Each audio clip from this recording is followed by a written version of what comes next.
প্রিয় শিক্ষার্থী, অনলাইন ক্লাসে আমি তোমাদের সঙ্গে আছি মোহাম্মদ জিল্লুর রহমান, সহকারী অধ্যাপক হিসাব বিজ্ঞান, দুয়ারীপাড়া সরকারি কলেজ, রূপনগর, ঢাকা। আজকের পাঠ হিসাব বিজ্ঞান দ্বিতীয় পত্রের অধ্যায় ৬, আর্থিক বিবরণী বিশ্লেষণের অন্যতম কৌশল অনুপাত বিশ্লেষণ। এই অনুপাত বিশ্লেষণের ধারাবাহিক ক্লাসের তৃতীয় পর্বে আজকে আলোচনা করব এবং নির্ণয় করব তড়িৎ বা দ্রুত অনুপাত। প্রিয় শিক্ষার্থী, দ্রুত সম্পত্তিকে দ্রুত দায় দ্বারা ভাগ করলে যে অনুপাত পাওয়া যায় তাকেই আমরা তড়িৎ অনুপাত বলবো। এই তড়িৎ অনুপাতের আদর্শ মান 1:1, অর্থাৎ যে পরিমাণ দ্রুত দায় থাকবে সমপরিমাণ দ্রুত সম্পত্তি থাকতে হবে। যদি থাকে তাহলে ওই প্রতিষ্ঠানের দ্রুত দায় পরিশোধের সক্ষমতা আছে। প্রিয় শিক্ষার্থী, তড়িৎ অনুপাত এটাই নির্দেশ করে একটি প্রতিষ্ঠানের দ্রুত দায় পরিশোধের ক্ষমতা। আমরা দ্বিতীয় ক্লাসে যে প্রশ্নটির সমাধান করেছিলাম, প্রশ্নটির ক প্রশ্ন অর্থাৎ চলতি অনুপাত নির্ণয় করেছিলাম। এই পর্বে আমরা খ প্রশ্নের তড়িৎ অনুপাত নির্ণয় করব। প্রিয় শিক্ষার্থী, গত পর্বে আমরা চলতি অনুপাত নির্ণয়ের ক্ষেত্রে আমরা মোট চলতি সম্পত্তি যেভাবে নির্ণয় করেছিলাম, সম্পত্তিগুলো ছিল অগ্রিম খরচ, নগদ অবলিক ব্যাংক জমা, প্রাপ্য নোট, প্রাপ্য হিসাব, মজুত পণ্য এবং সাপ্লাইস বা মণিহারি। এই চলতি সম্পদ সমূহের মধ্যে অগ্রিম খরচ এবং মজুত পণ্য ছাড়া বাকি সব চলতি সম্পত্তি হচ্ছে দ্রুত সম্পত্তি।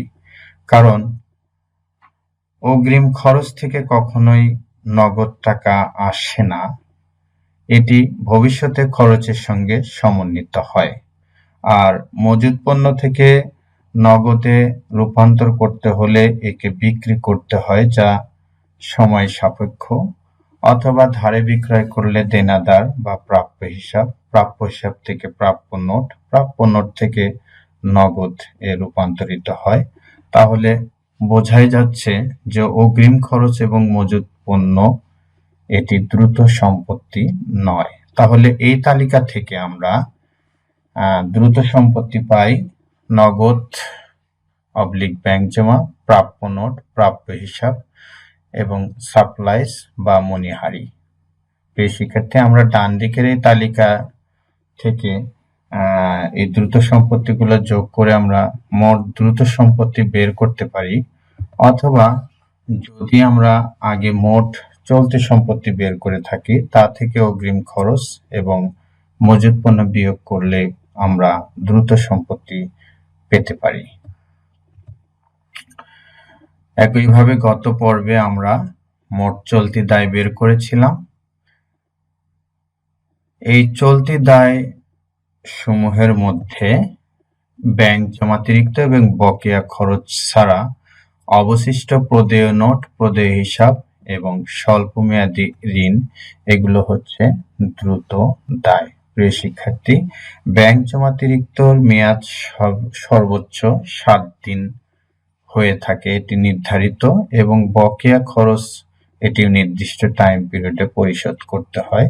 কিন্তু অন্যান্য দায়গুলো যে কোনো মুহূর্তে পরিশোধে আদায়ের জন্য আসতে পারে, বিধায় এই দায়গুলোকে বলা হয় দ্রুত দায়। তাহলে আমরা দ্রুত দায় দুই ভাবে বের করতে পারি। একটি হলো যদি মোট চলতি দায় আগে বের করা থাকে তা থেকে ব্যাংক জমাতিরিক্ত এবং বকেয়া খরচ বিয়োগ করলেই আমরা দ্রুত দায় পেয়ে যাব, অথবা সরাসরি দ্রুত দায় সমূহ যোগ করলেও আমরা মোট দ্রুত দায় পাব। তাহলে আসো আমরা দুই ভাবেই তড়িৎ অনুপাত নির্ণয় করি। আমরা শুরুতেই জেনেছি দ্রুত সম্পত্তিকে দ্রুত দায় দ্বারা ভাগ করলে তড়িৎ অনুপাত প্রায়। তাহলে আমরা দেখি মোট চলতি সম্পদ যেভাবে বের করেছিলাম, মোট চলতি সম্পদ হয়েছিল 9,30,000 টাকা। এর মধ্যে মজুত পণ্য ছাড়া অবশিষ্ট চলতি সম্পত্তি হচ্ছে দ্রুত সম্পত্তি। তাহলে আমরা যদি এই মোট চলতি সম্পত্তি থেকে মজুত পণ্যের পরিমাণ বিয়োগ করি, তাহলে আমরা দ্রুত সম্পত্তি পাবো। ডান দিকে আমরা এভাবে লিখব যে দ্রুত সম্পত্তি ইকুয়াল টু মোট চলতি সম্পত্তি বিয়োগ মজুত পণ্য। এবারে বাম দিকে নিচে আসো, মোট চলতি দায় ছিল 3,15,000 টাকা। এর মধ্যে ব্যাংক জমাতিরিক্ত দ্রুত দায় নয়। তাহলে আমরা মোট চলতি দায় থেকে ব্যাংক জমাতিরিক্ত বিয়োগ করলেই মোট দ্রুত দায় পেয়ে থাকি। তাহলে সূত্র ডান দিকে আমরা লিখব মোট চলতি দায় বিয়োগ ব্যাংক জমাতিরিক্ত। আমরা যদি মান বসাই, মোট চলতি সম্পত্তি 9,30,000 বিয়োগ মজুত পণ্য 6 লাখ ভাগ মোট চলতি দায় 3,15,000 বিয়োগ ব্যাংক জমাতিরিক্ত 60,000। আমরা বিয়োগ ফল করলে পাই 3,30,000 ভাগ 2,55,000।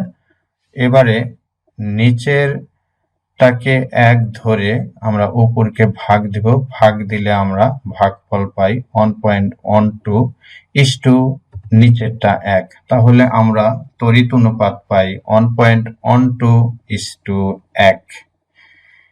প্রিয় শিক্ষার্থী, এই তড়িৎ অনুপাত আমাদের যে প্রশ্নটা ছিল বিকল্প পন্থায়ও আমরা বের করতে পারি। একটু লক্ষ্য করো যে আমরা এর আগের ক্লাসে মোট চলতি সম্পত্তি বের করেছিলাম। এই চলতি সম্পত্তি সমূহের মধ্যে ব্যাংক নগদ, প্রাপ্য নোট এবং প্রাপ্য হিসাব, এই তিনটি দ্রুত সম্পত্তি। তাহলে এই তিনটির যোগফল আমরা নির্ণয় করতে পারি। মোট দ্রুত সম্পদ 3,30,000 টাকা।